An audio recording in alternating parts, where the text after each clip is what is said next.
Okay, hello everyone. Today I'm going to teach you the second part of the percentage. आज basically मैंने आपके कुछ questions लाए हैं जो कि प्रैक्टिकल क्वेश्चंस आपके परसेंटेज पे आ जाते हैं वो है।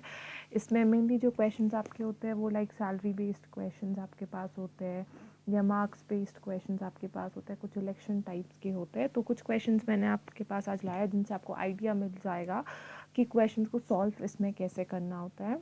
एंड अगर मुझे लगा कि इसमें कुछ और ज़रूरत है क्वेश्चन सिखाने की तो मे बी मैं वो नेक्स्ट वीडियो में दिखा दूंगी। बट होपफुली हमारा आज परसेंटेज का टॉपिक ख़त्म हो जाएगा and then will start the next topic in the next class. Alright, so starting with the question has says us that Anirudh spent 50% of his salary on food. ठीक, and 10% he spent on the renting, while the 10% he spends on shopping and 10% on convenience. Savings at the end were rupees 1500. His salary per month is okay.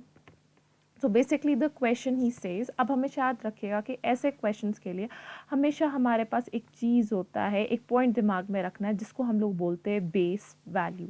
ठीक है, base value का concept आपको दिमाग में रखना बहुत ज़रूरी होता है। बेस वैल्यू होता है जब भी इस टाइप के क्वेश्चन से, या अगर लास्ट लेक्चर में आपको याद होगा मैंने कहीं कहीं पे आपको दिखाया था कि हमने 100 रखा था कहीं कहीं पे बेस वैल्यू।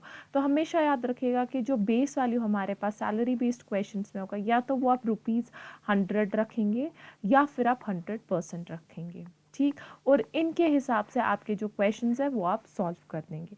तो यहाँ के जो हम रखेंगे, यहाँ पे हम क्या करेंगे कि जो इसकी सैलरी हमारे पास है, इसकी सैलरी को हम यहाँ पे फॉर इंस्टेंस कुछ टाइम के लिए जो बेस वैल्यू इसकी सैलरी का हम रखेंगे वो हम रखेंगे ₹100। ऑलराइट, नहीं एक्चुअली ₹100 नहीं, सॉरी 100% हम रखेंगे यहाँ पे क्योंकि हमें इसकी सैलरी निकालनी है। तो हमें पता है इसकी सैलरी पर मंथ हमें रुपीज़ में निकालनी है यहाँ पे, तो हम यहाँ पे इसकी सैलरी को 100% रखेंगे। अब ये हमारे पास बोलता है कि अनिरुद्ध जो हमारे पास है वो लगभग 50% अपनी सैलरी का फूड पे खर्च कर देता है। उसके बाद से 10% वो किसी रेंटिंग पे खर्च करता है, 10% शॉपिंग पे, 10% कन्वीनियंस पे। तो ये हमारे पास टोटल में कितना उसका आ जाता है, 50 + 10 इज 60, 70 एंड 80।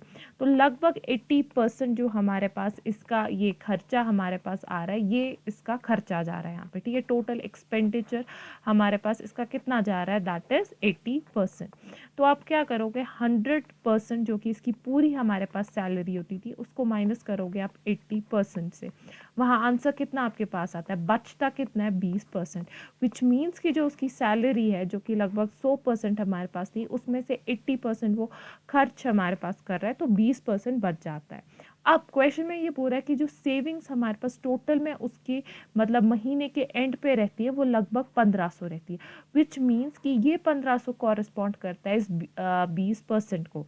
तो अब आप क्या करोगे, यहाँ पे हमेशा याद रखिएगा ऐसे क्वेश्चन किस तरह से सॉल्व होते हैं कि जो टोटल 100% हमारे पास है जो कि इसकी सैलरी है उसको हम ₹x के फॉर्म में लिखेंगे क्योंकि हमें ये ₹x के फॉर्म में निकाला, हमें पता नहीं है कितना है। फिर जो 20% हमारे पास है इसकी सैलरी का जो कि गिवन यहाँ पे क्वेश्चन में जो बचता है वो कितना हमारे पास है, ₹1500। ठीक, आप यहाँ पे क्रॉस मल्टीप्लाई करोगे, क्रॉस मल्टीप्लाई करने के बाद आपको यहाँ पे आंसर मिल जाएगा। ये परसेंट यहीं पे ख़त्म। तो हमारे पास आएगा 100 × 1500, हाँ, डिवाइडेड बाय 20। ठीक है, वो कितना हमारे पास आ रहा है, वो ये x आ रहा है जो कि इसकी सैलरी है।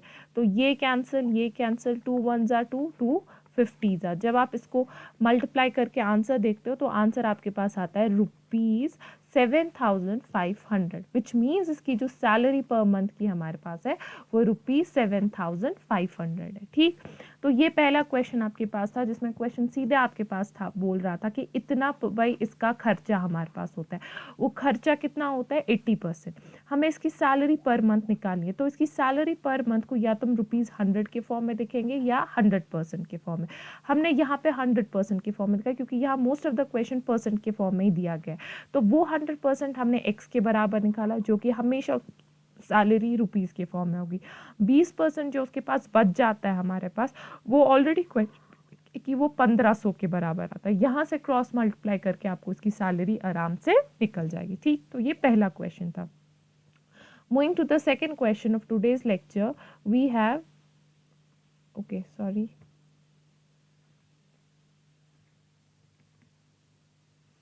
Just give me a second.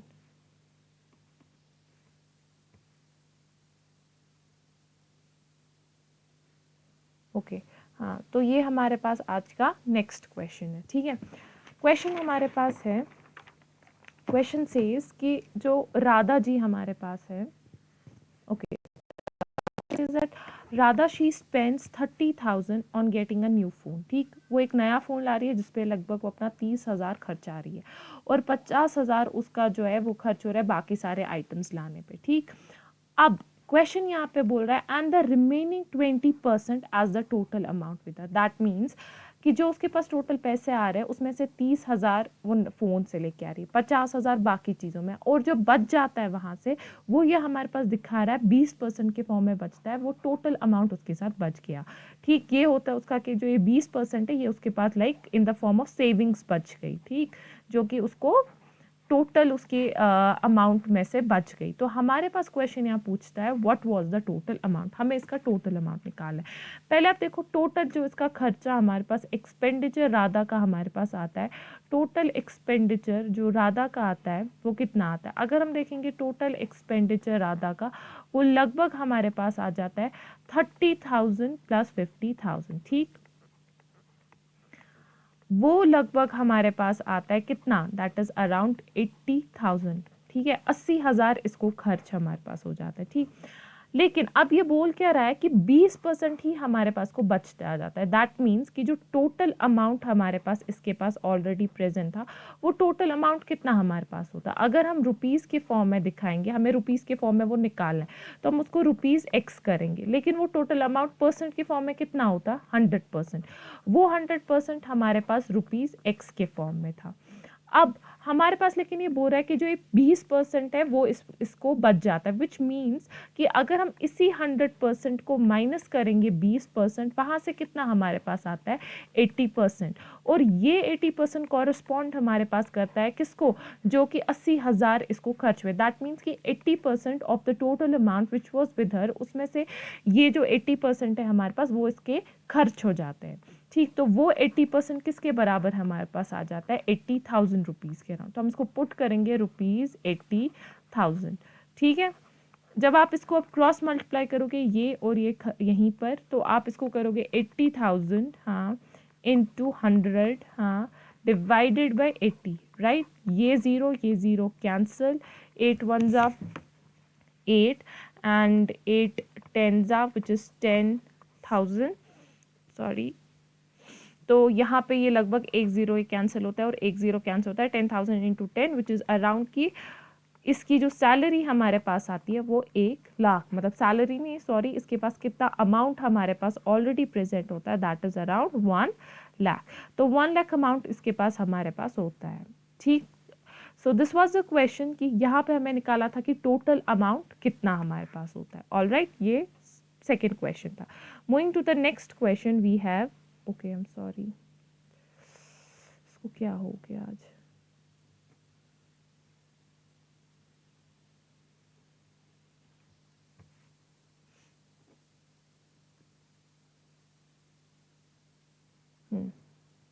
Just give me a second, हाँ। So this is the third question that we have. Third question is we have Ram. Ram invests 7%, which is around rupees 2,710 of his salary in mutual fund.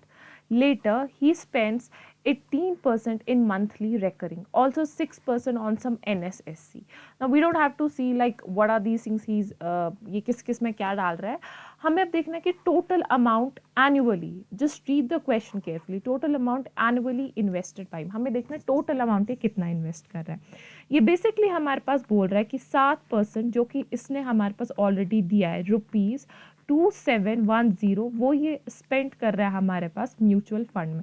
देखो अभी तक जो मैंने आपको ये दिखा ना, ये 7% रुपीज़ 750 पे और 100% रुपीज़ एक्स पे, तो याद रखिएगा कि यहाँ पे अगर आपके पास सिर्फ एक अननोन क्वांटिटी है रुपीज़ एक्स और 100% आपको पता है उसके बराबर है, फिर आपको सिर्फ कोई 1% वाला लाना है आपको क्वेश्चन में से, जो कि लगभग जैसे यहाँ 7% है, जो कि आपको पता होगी 7% कितना अमाउंट आपके पास होगा। जब आपको ये 4 क्वांटिटीज आ गई ना हाथ में, तो आप आराम से निकाल सकते हो अननोन क्वांटिटी। तो बेसिक कॉन्सेप्ट हमारे पास वही है, ठीक।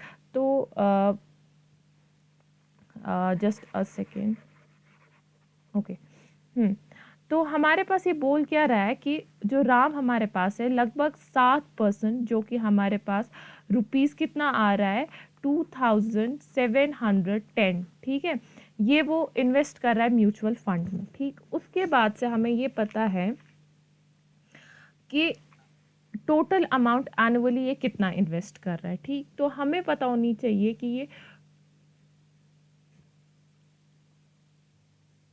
टोटल अमाउंट कितना ये करेगा इन्वेस्ट। लेकिन लेट अस सपोज कि इसकी जो सैलरी हमारे पास है वो कितनी हमारे पास है 100%, right.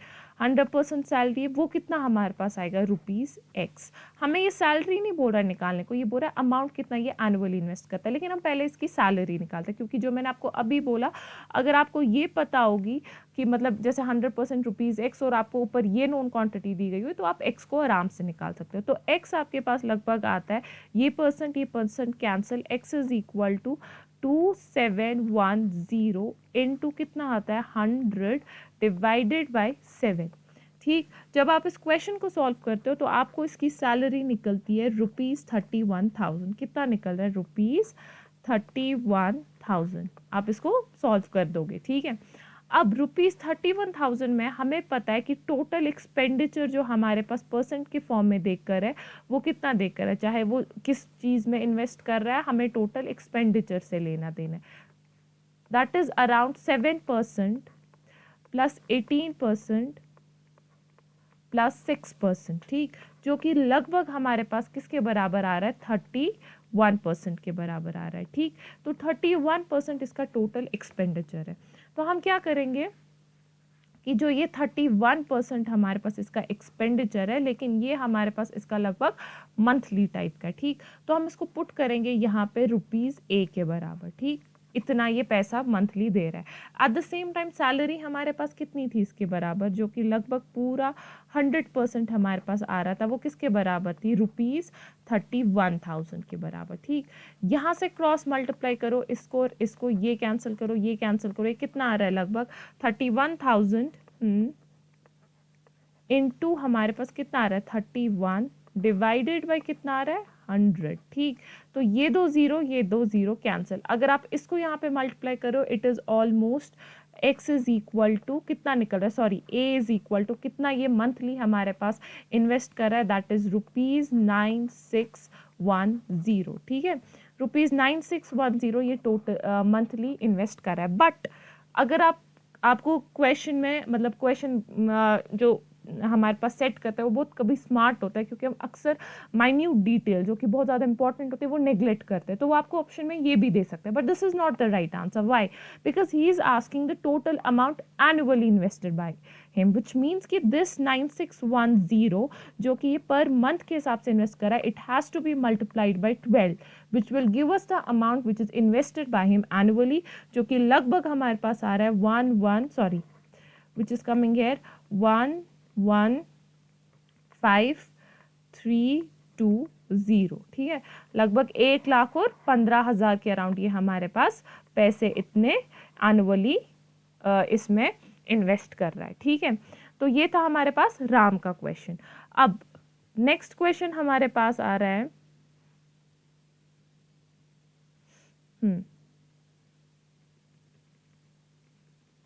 wait, just give me a second.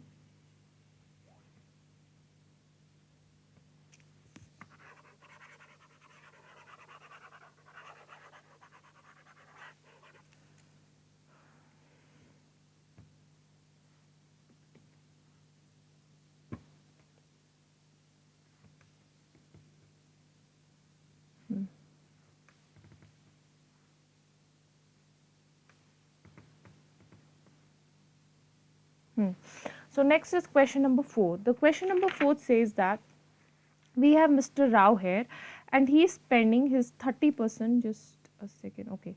He is spending his 30% on his of his monthly income on household expenditure, okay. Now, out of the remaining, 20% on children's education, 10% on transport, 10% on medicine, and 10% on shopping. He is left with 9,000 after incurring all the expenditures. What is his monthly income? So basically हमारे पास point यहाँ पे याद रखिएगा कि यहाँ पे ये out of remaining जो हमारे पास है ये it's going to make the difference in this question. Alright, because अगर आप देखोगे राव के पास जितना भी पैसा होता है उसमें से 30% जो है ये पहले हाउस होल्ड एक्सपेंडिचर में करता है, फिर जितना उसको बच जाता है उस बच जाने में से ये 20% एजुकेशन, बच्चों के एजुकेशन पे स्पेंड करता है, 10% ट्रांसपोर्ट पे, 10% मेडिसिन पे, 10% शॉपिंग पे, और eight the end of the time उसके पास सिर्फ 9,000 बच जाते हैं. तो हमें इसकी मंथली क्या निकालनी है, एक्सपेंडेड मंथली इनकम निकालनी है. तो हम सबसे पहले क्या करेंगे कि अगर हम यहाँ पे क्या करेंगे कि लेट्स सपोज कि ₹100 जो हमारे पास, हम यहाँ बेस वैल्यू ₹100 को, जब क्वेश्चन थोड़ा सा डिफिकल्ट होगा तो आप 100 को एज बेस वैल्यू रख सकते हो. ठीक, तो ₹100 को हम बेस वैल्यू रखेंगे. हमें पता है कि ₹100 उसके पास टोटल पैसे, ठीक है, ₹100 उसके पास पैसे हैं, उसमें से 30% वो हाउस एक्सपेंडिचर पे कर रहा है इन्वेस्ट. ठीक है, तो बचा कितना हमारे पास, इस ₹100 को अगर हम 30% माइनस करेंगे वो कितना हमारे पास देता है, 70 रुपये बच जाते हैं हमारे पास. ठीक, फिर इसी 70 में से लगभग 20% चिल्ड्रन की education which is like 10% on transport, 10% medicine and 10% shopping which is 20, 30, 40, 50. इसी 70 रुपये में से 50% जो होता है ये इन सारी चीज़ों पे हमारे पास क्या करता है, इन्वेस्ट करता है. तो इस ₹70 को हम क्या माइनस करेंगे, दिस ₹70 जो हमारे पास है इसमें से लगभग 50% जो हमारे पास है वो ये बाकी आइटम्स पे हमारे पास क्या करता है, ये इन्वेस्ट ये कर देता है, खर्च करता है. विच मीन्स कि हमें 50% किसका निकालना है यहाँ पे, ₹70. ठीक है, तो लगभग 70 का 50% कितना हमारे पास आएगा, ₹35.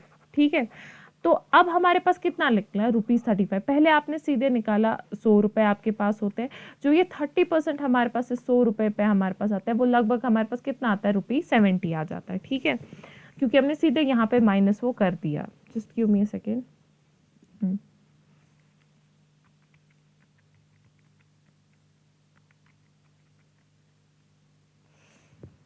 ठीक है, तो अब हमारे पास क्या हुआ, कितना बचा, 70. अगर आप इसको चाहोगे भी तो आप ऑब्वियसली यहाँ पे 100 का कितना निकालोगे, आप इस 100 का यहाँ पे निकालोगे 30%, तो आपको खुद ब खुद ₹30 देगा. ठीक है, तो ₹30 आपने 100 में से माइनस किया तो ₹70 निकाला. फिर इस 70 का आपने 50% जो निकाला ₹35 आया. अब हमारे पास क्या हो गया कि अब इस 70 को, जो कि हमारे पास ₹70 जो हमारे पास है उसको माइनस हम करेंगे ₹35, जो कि इसको बाकी एक्सपेंडिचर्स में जा रहा था, वो कितना हमारे पास आता है, वो भी हमें ₹35 देता है. ठीक है, अब लेकिन जो ये 35 हमारे पास आता है इट बेसिकली कॉरस्पॉन्ड्स टू 35%. तो जो ये 35% यहाँ पे इसके पास बच रहे हैं, या ₹70 में से 35 जो इसके पास एंड पे बच रहे हैं, इट कॉरस्पॉन्ड्स टू 35% जो इसके पास ओवरऑल में इसकी पूरी सैलरी 100% सैलरी में बच जाता है, जो कि हमारे पास 9,000 के बराबर आता है, क्योंकि वो इसने ऑलरेडी बता दिया है हमारे पास. ठीक, सिमिलरली हमें पता थी ऑलरेडी कि 100% इसकी पूरी सैलरी किसके बराबर थी, एक्स. तो हमें बेसिकली इस 9,000 का हमें निकालना था, ये 9,000 हमारे पास कितने परसेंट को डिनोट कर रहा था यहाँ पे, वो हमें निकला 35%. वो कैसा निकला, हमने 100 रुपये बेस वैल्यू लिए, उसमें से 30 रुपीज़ जो कि 30% है वो कॉरस्पॉन्ड टू 30 रुपीज़, वो माइनस किए ₹70. फिर उस 70 का, क्योंकि फिर हमें 70 में से निकालना था, हमें इस 100 में से नहीं, इस 70 में से हमने पूरा 50% हमने निकाल दिया, वो लगभग हमारे पास उसका 50% जो निकला वो 35 आया. फिर 35 जो हमारे पास है उस 70 को हमने 35 माइनस किए, वो लगभग हमारे पास ₹35 दे रहा था, विच कॉरस्पॉन्ड्स टू 35%, और वो 35% इसके पास बच रहा था इन द फॉर्म ऑफ 9,000. तो जब आपने ये सॉल्व किया, ये और ये कैंसिल हमारे पास, तो x is obviously equal to 9,000 into 100 divided by 35. वो लगभग आपके पास कितना दे रहा था, 25,714. ये हमारे पास एंड में क्या निकलता है कि ये हमारे पास इसकी मंथली इनकम है. ठीक, so this was the question number 24. All right, now moving to the next part, next question. All right,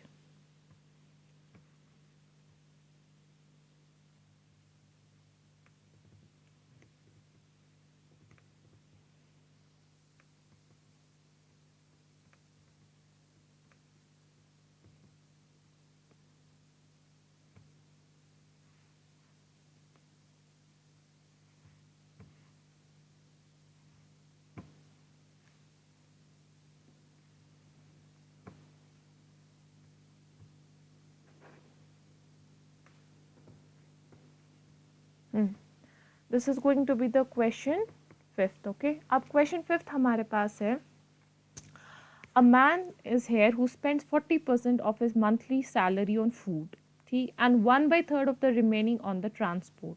If he saves rupees 4,500 per month, which is half of the balance after he spends on the food and transport, his monthly salary will be. Right, तो basically हमारे पास बोलते हैं कि हमारे पास एक बंदा है, हम यहाँ पे वो अपना 40% जो मंथली सैलरी का है वो खाने पे स्पेंड करता है, फिर जो बच जाता है उसका 1/3 ये हमारे पास ट्रांसपोर्ट पे करता है, विच मीन्स कि eight the end of the day जो उसके पास 4500 रुपीज़ बच जाता है, जो कि लगभग हमारे पास आता है half of the total of the balance जो वो फूड और ट्रांसपोर्ट पे स्पेंड करता है, इसकी मंथली सैलरी कितनी हमारे पास है. So let us start with here कि हम इसका बैलेंस वैल्यू पुट करेंगे. ठीक है, बैलेंस वैल्यू हम यहाँ पे पुट कर रहे हैं ₹100. ठीक है, तो हमें पता है कि ₹100 का आप 40% अगर आप निकालोगे तो वो आपके पास कितना आता है, ₹40. ठीक है, तो माइनस ऑफ ₹40 कर रहे हो, वो कितना आपके पास दे रहा है, वो दे रहा है आपके पास ₹60. ठीक है, तो जो ₹60 आपके पास है वो बच रहे हैं, मतलब 100 में से 40 रुपए जब माइनस कर रहे हो जो कि खाने का है, बच रहा है 60.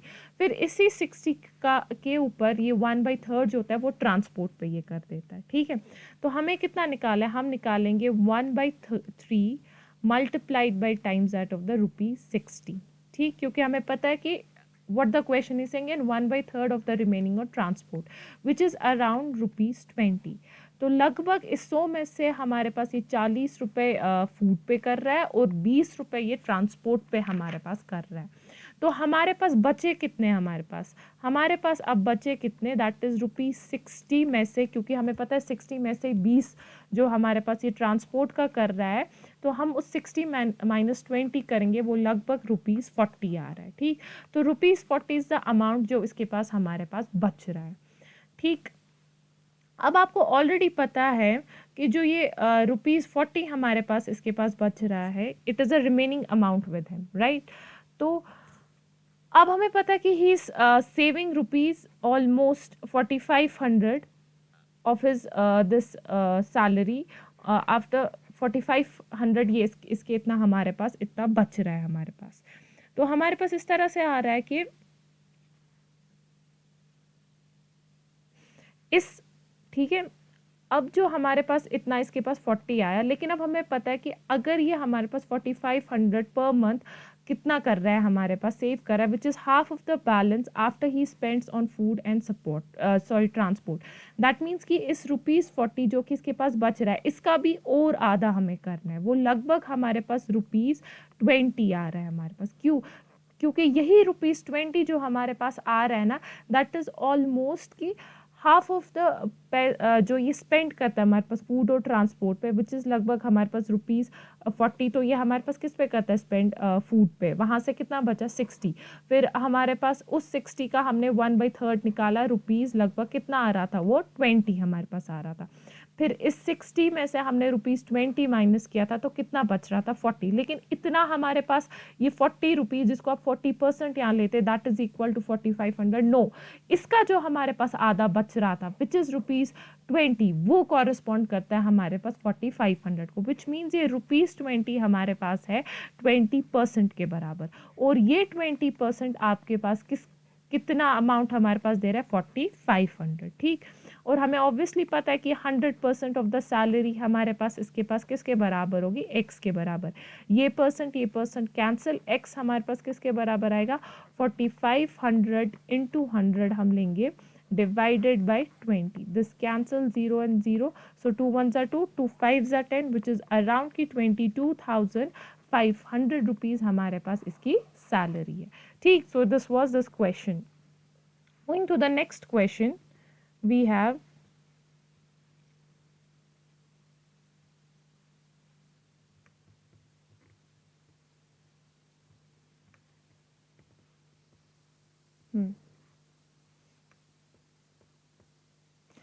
okay, the question number 6th and 7th we have.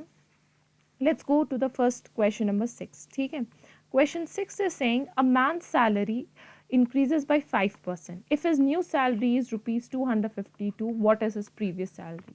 So question is very simple कि एक आदमी उसकी सैलरी 5% से बढ़ रही है, नई सैलरी उसकी 252 है, हमें उसकी प्रीवियस सैलरी निकालनी है। तो हम पहले बोलेंगे कि करंट स्टेटस जो हमारे पास उसकी सैलरी का था, प्रेजेंट सैलरी या जो हम उसको बोल सकते हैं कि उसकी पास्ट सैलरी एक्चुअली हमारे पास थी, वो लगभग 100% थी हमारे पास। कितनी थी? 100%। लेकिन हमें पता है कि अब जो उसकी सैलरी है वो 5% से बढ़ गई, विच मीन्स इसी 100% को हम ये 5% जो है वो ऐड करेंगे, वो कितना हमारे पास देगा? लगभग 105%।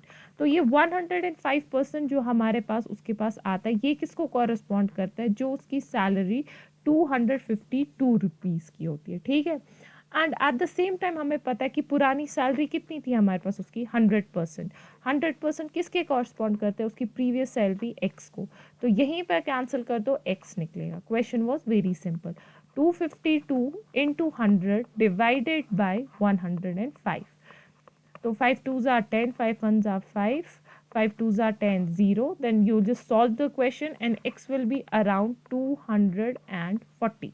तो 240 रुपीज़ उसकी प्रीवियस सैलरी थी हमारे पास, ठीक है। Moving to the next question, we have question number 7. Okay, question 7 asks us, a man spent his 15% of his income in board and lodge, 10% of the remaining in other items, and 5% on the rest of charity. If his income is 20,000, find the amount left by him at the end. Which means हमें इसमें simply question है कि एक आदमी है, उसकी salary 20,000 है, उसमें से 15% ये किसी एक चीज़ पे करता है, 10% किसी और चीज़ पे, 5% किसी और चीज़ पे। तो हमें सीधे बोलना है कि इसके पास कितना अमाउंट हमारे पास बच जाता है। तो सबसे पहले हम क्या करेंगे? हम 20,000 रुपये लेंगे इसके।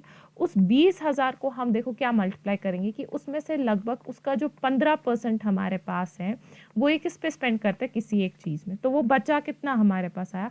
वो आया लगभग हमारे पास, ये कैंसिल, इट इज़ ऑलमोस्ट 3,000 हो गया हमारे पास। ये कि जो ये 3,000 है, ये किसी बोर्ड या लॉज पे हमारे पास करता है, ये आया पहला। बट अब आप क्या करोगे? 10% ऑफ द रिमेनिंग अदर, आप इसी 20,000 का, अगर हम ले मैन के हिसाब से जाएंगे, इस 20,000 का 10% निकाल दोगे, वो बाकी आइटम। That's wrong. बचा कितना इसका हमारे पास? अब 20,000 में से आप 3,000 माइनस करोगे, वो कितना लगभग आपके पास आता है?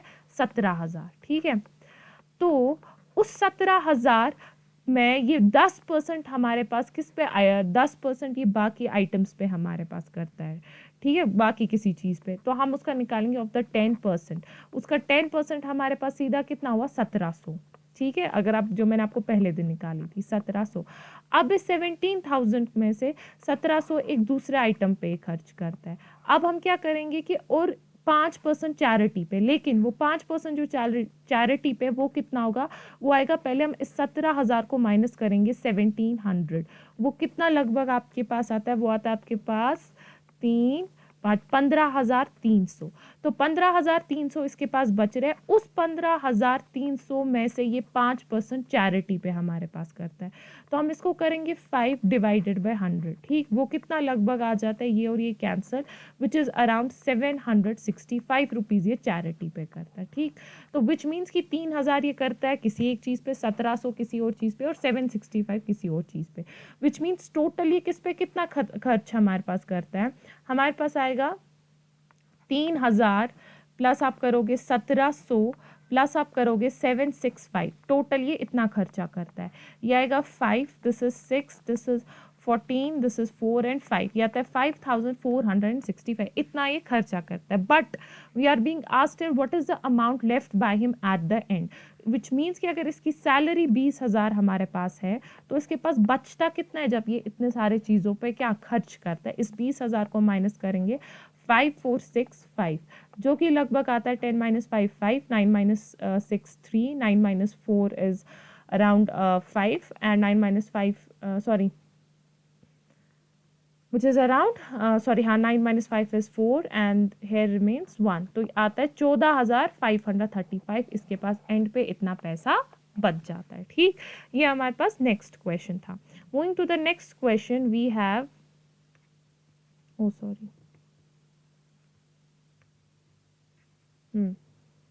ओके अब ये वाले क्वेश्चंस हमारे पास होते हैं जो कि एग्जामिनेशन टाइप के क्वेश्चंस होते हैं. क्वेश्चन हमारे पास है, in an examination there were 1000 boys and 800 girls. 60% of the boys passed and 50 the girls passed. We have to find the number of the candidates who failed. All right. तो हमारे पास क्या है, हम पहले ये बॉयज़ वाली कैटेगरी लेंगे, ठीक, और हम ये गर्ल्स वाली कैटेगरी लेंगे, लेकिन हमें एंड पे निकालना है कि इन बॉयज़ और गर्ल्स में टोटल हमारे पास कितने percent of the candidates fail हुए.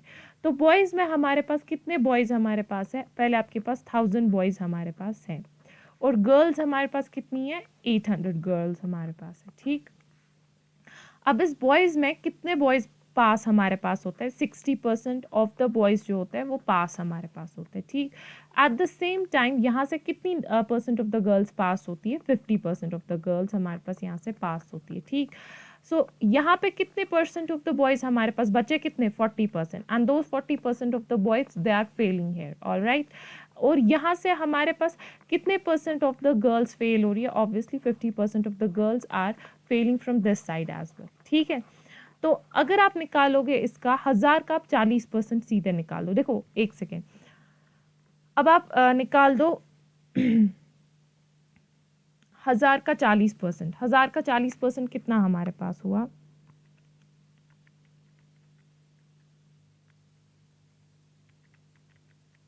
हम्म 400.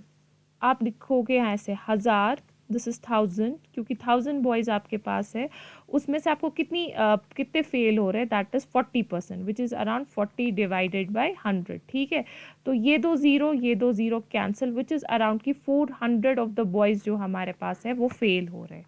ठीक है, एंड सिमिलरली यहाँ पे अगर आप देखोगे, सॉरी, ओके, यहाँ पे अगर आप देखोगे 50% ऑफ द गर्ल्स फेल हो रही है, विच मीन्स आप 800 का अगर निकालोगे कितना फेल हो रहा है, उसका 50% निकाल दो, वो खुद से आपके पास 400 आ रहा है. तो 400 गर्ल्स आपके पास फेल हो रही है, 400 बॉयज़ फेल हो रहे हैं, 400 गर्ल्स फेल हो रही है, तो टोटल हमारे पास कितने फेल हो रहे हैं, 800. तो हमें निकालना है कितने percent of the candidates fail हो रहे हैं. ये हम किस तरह निकालेंगे, हम निकालेंगे simply 400 boys that we have plus 400 girls that are failing. ठीक, both 400 of the boys that are failing and 400 girls that are failing divided by total number of the students, that's 1000 plus 800 which is 1800.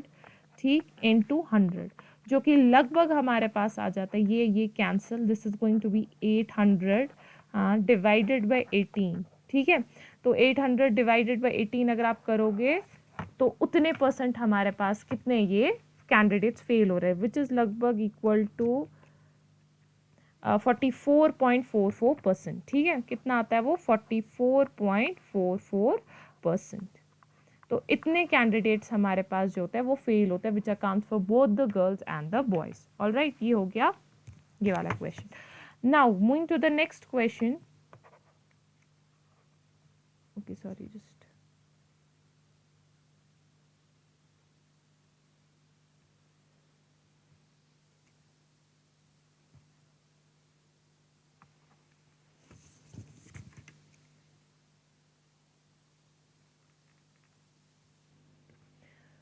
okay, so this was it. The next question to us is okay, the next question is question number 9th, and the question number 9th is simply, okay, question number 9 is, in an examination a candidate must secure 40% marks to pass. A candidate who gets 220 marks fails by 20 marks. What are the maximum marks for an examination? तो basically question बोलता है कि हमें maximum marks examination के लिए निकालने हैं, लेकिन हमें ये पता है कि अगर 100% मार्क्स हमारे पास होंगे, उस 100% में से 40% मार्क्स पास होने के लिए ज़रूरत है, विच मीन्स कि पास मार्क्स जो हमारे पास यहाँ पे ये बोल रहा है, वो पास मार्क्स कितने हमारे पास है, 40 है. ठीक, एंड अपार्ट फ्रॉम दैट, लेकिन जो हमारे पास ये कैंडिडेट हमारे पास है, इसको 220 मार्क्स आ रहे हैं. सो मार्क्स कितने हमारे पास इस कैंडिडेट ने हमारे पास अटेन किए हैं, वो लगभग हमारे पास 220 मार्क्स हमारे पास है. ठीक, तो 220 मार्क्स जब उसने हमारे पास लिए हैं, तो हम देखेंगे कि पास होने के लिए कितने परसेंट के मार्क्स हमें चाहिए, 40% मार्क्स, ठीक है। उसके बाद कैंडिडेट जो हमारे पास है उसने कितना सिक्योर किया है, 220 मार्क्स उसने सिक्योर किए। एट द सेम टाइम पे वो फेल हमारे पास कितने मार्क्स से पढ़ रहा है, कितने मार्क्स से वो हमारे पास फेल हो रहा है, 20 मार्क्स से वो हमारे पास फेल हो रहा है, ठीक। तो पास होने के लिए हमारे पास कितना चाहिए, कॉमन सेंस है, अगर वो 20 मार्क्स से हमारे पास फेल हो रहा है, उसने 220 मार्क्स सिक्योर किए, तो पास होने के लिए 240 मार्क्स की ज़रूरत चाहिए उसको। सो दैट मीन्स कि जो 40% मार्क्स हमारे पास एग्जामिनेशन में ज़रूरत है पास होने के लिए, दैट कॉरस्पॉन्ड्स टू 240। और हमें पता है 100% हमारे पास किसके बराबर आएंगे कि कितने मैक्सिमम मार्क्स लेने, ये परसेंट कैंसिल, तो x हमारे पास आता है 240 इंटू 100 डिवाइडेड बाई 40। जब आप इसको कैंसिल कर देते हो, ये मैक्सिमम मार्क्स आपके पास x निकल के आता है, कितने मैक्सिमम मार्क्स चाहिए, 600। So 600 is the maximum marks जो हमारे पास इनको चाहिए, ठीक। Moving to the last 2 questions of today's lecture. Question is first, पहले क्वेश्चन हमारे पास है, अ कैंडिडेट स्कोर्स 35%, ठीक, and he fails by 40 marks, while another candidate is there जो 60% मार्क्स स्कोर करता है और उसको 35 मार्क्स ज़्यादा मिलते हैं एज कम्पेयर टू कितने मिनिमम मार्क्स हमें चाहिए एग्जाम को पास करने के लिए। So we also have to find है मैक्सिमम मार्क्स। तो हम पहले जाएंगे कैंडिडेट 1 पे। कैंडिडेट 1 जो हमारे पास है वो कितना स्कोर हमारे पास करता है, लगभग वो हमारे पास स्कोर करता है 35%, ठीक। लेकिन वो फेल हमारे पास किससे हमारे पास हो जाता है, 40 मार्क्स से हमारे पास फेल हो जाता है, ठीक है। विच मीन्स कि जो कैंडिडेट हमारे पास है 35% ऑफ द मार्क्स, जिसको हम लेंगे 35% ऑफ टोटल मार्क्स, जो कि हम x लेंगे, उतना हमारे पास उसको क्या चाहिए, अगर उसको पास हमारे पास होना है कैंडिडेट 1 को, तो पास होने के लिए उसको क्या चाहिए, 35% ऑफ द x जो कि ये चाहिए, उसको ये 40 मार्क्स अलावा चाहिए, क्योंकि वो 40 मार्क्स से फेल हो रहा है उसको, लेकिन यही 40 मार्क्स हमारे पास चाहिए। सिमिलरली कैंडिडेट 2 हमारे पास है, वो स्कोर हमारे पास कितना करता है, वो 60% स्कोर करता है और वो पास हमारे पास किससे हो जाता है, उसको 35 मार्क्स से वो हमारे पास ज़्यादा पास होता है as compare to minimum marks, ठीक। तो वो भी हमारे पास उसको मिनिमम कितना चाहिए पास होने के लिए, दैट इज 60 डिवाइडेड बाई 100, हाँ, इंटू एक्स जो हमारे पास चाहिए, माइनस हमें 35, क्योंकि ये 35 इसलिए माइनस, इतना उसको एक्स्ट्रा मिलता है, 35 marks more than the minimum required, तो हम उसको माइनस करेंगे यहाँ पे ये 35, ठीक। उसके बाद हमें पता ऑब्वियसली कि पास होने के लिए जो हमारे पास यहाँ पे है this 35/100 into X plus 40 and the 60/100 into X minus 35, हम इनको क्या इक्वेट करेंगे, because this first equation and second equation these has to be equated, alright. So therefore 35 divided by 100 into X जो हमारे पास आता है, एक second, let me just, it comes around, okay, so it is like, ये हमारे पास कितना आता है कि 35 डिवाइडेड बाई 100 हमारे पास आता है, इनटू जो हमारे पास टोटल मार्क्स आता है प्लस 40, वो हमारे पास आ जाता है 60 divided by 100, okay, into total minus 35। जब हम इसको सॉल्व करते हैं, सो it is 60 divided by 100 into T minus 35 divided by 100 into t, which is equal to 40 plus 35. This comes round about 25 into t divided by 100 is equal to 75. So total marks is equal to 75 into 100 divided by 25, which is almost कि total marks हमारे पास कितने आ जाते हैं, 300, ठीक है। Because 5 5s are 25, 5 2s are 10, 0, 5 1s are 5, 5 4s are 20, okay, 300, तो 300 marks हमारे पास इसमें टोटल होता है, okay. Moving to the last questions of today's lecture, we have in an examination 45% of the students they failed in mathematics, all right, and 35 of the students they failed in English and 30% failed in both. Find the percentage of the student who passed in both.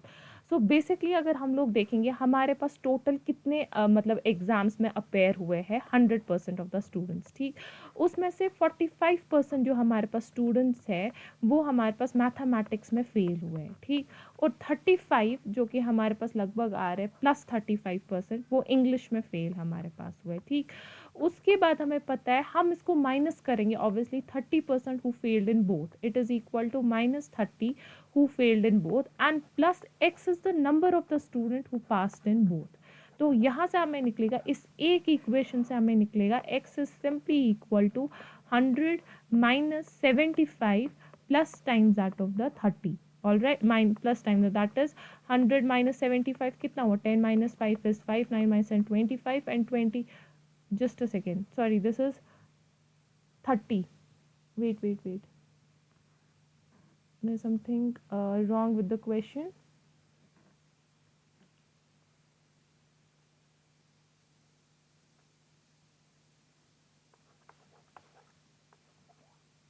Wait a second. 4 5 6 7, okay हाँ, sorry this is 70, okay मैंने यहाँ question गलत किया था, okay 100 minus 70 which is कितना, वो लगभग हमारे पास आ जाता है 45, 100 minus 70 is 30, right, and 30 plus 30, wait I have कुछ गलत हो गया, wait 45 plus 35, right, that gives 5 5 10 5 6 7 8 80, देखा मैं वही कह रही हूँ, it is around 45 plus 35, it is around 80, okay यहाँ पे कैलकुलेशन में गलत हुआ, सो 100 minus 80 which is 20 and 20 plus 30 which is 50, so therefore 50% of the students they passed in both subjects, all right. तो ये कैसे करना था, 100% टोटल स्टूडेंट्स थे, 45 मैथ्स में हमारे पास फेल हुए थे, प्लस 35 इंग्लिश में, -30% जरूरी करना था दोनों में जो फेल हुए, प्लस x जो दोनों में पास हुए। So this is the equation you should always remember, इस टाइप के क्वेश्चन के लिए ऐसे इक्वेशन की फॉर्म होती है, यहाँ से आपको x निकला। So this was all about जो परसेंटेज और परसेंटेज पे बेस्ड कुछ क्वेश्चन थे। अगर आपका कुछ कन्फ्यूजन इनमें रहता है please write down in the comments section. Rest, I hope you like it, and in the next lecture we will start with the next topic. Thank you so much. Please do subscribe to this channel and share this video. Thank you.